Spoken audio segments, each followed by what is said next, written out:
സ്നേഹപ്പെട്ട എല്ലാവർക്കും പ്രതിനിധിയിലേക്ക് സ്വാഗതം. നിന്റെ ജനത്തിൻ്റെ മക്കളോട് പകവയ്ക്കരുത്, കൂട്ടുകാരനെ പോലെ തന്നെ സ്നേഹിക്കണം. ലേവ്യ 19:2 വാക്യം. അനേകം നൂറ്റാണ്ടുകൾക്ക് മുമ്പ് മറ്റുള്ളവരെ എങ്ങനെ കരുതണമെന്ന് ദൈവം തൻ്റെ ജനത്തോട് നിർദ്ദേശിച്ചു. മോശയിലൂടെ ഇസ്രായേലിനെ നയിക്കാനും ഒരുമിച്ച് ജീവിക്കുന്നതിനും സഹായിപ്പാണ് നിയമം അവിടെ നൽകി. കൂട്ടുകാരൻ്റെ മരണത്തിനായി നിഷ്കരിക്കരുത്. ലേവ്യ പുസ്തകം 19:2 വാക്യം. നിന്നെ സ്നേഹിക്കണം. വാക്യം പോയിട്ട് ആളുകൾ തങ്ങളുടെ ജീവനെപ്പോലെ മറ്റുള്ളവർ ജീവനെ വിലവഴിച്ച് അവരെ കരുതിയില്ലെങ്കിൽ സമൂഹങ്ങൾ തകരാൻ തുടങ്ങുമെന്ന് ദൈവത്തെ അറിയാമായിരുന്നു. നമുക്കും ദൈവത്തിൻ്റെ നിർദ്ദേശങ്ങളിലെ ജ്ഞാനം ഉൾക്കൊള്ളാൻ കഴിയും. നമ്മുടെ ദൈനംദിന പ്രവർത്തനങ്ങളിൽ ഏർപ്പെടുമ്പോൾ മറ്റുള്ളവരെ എങ്ങനെ നന്നായി സ്നേഹിക്കാമെന്നും സേവിക്കാമെന്നും അവിടുത്തെ ചോദിക്കുമ്പോൾ നമ്മൾ അവരുമായി എത്രമാത്രം പരബന്ധിതരാണെന്ന് നമുക്ക് ഓർമ്മിപ്പാൻ കഴിയും.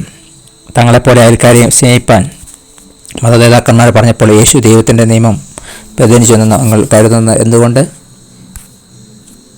നിർദ്ദേശം ഇന്ന് നിങ്ങൾക്ക് എങ്ങനെയാണ് പ്രാവർത്തികമാക്കാനാകും? പ്രാർത്ഥിക്കാം. സ്വർഗസ്ഥനായ പിതാവേ, ഇന്ന് അങ്ങയുടെ സ്നേഹവും കൃപയും പങ്കിടാൻ എന്നെ സഹായിക്കണമേ. Thank you. God bless you. പുതിയ ദിവസം പുതിയ അനുഭവങ്ങൾ അതേ നടക്കട്ടെ. God bless you in Jesus name. Amen.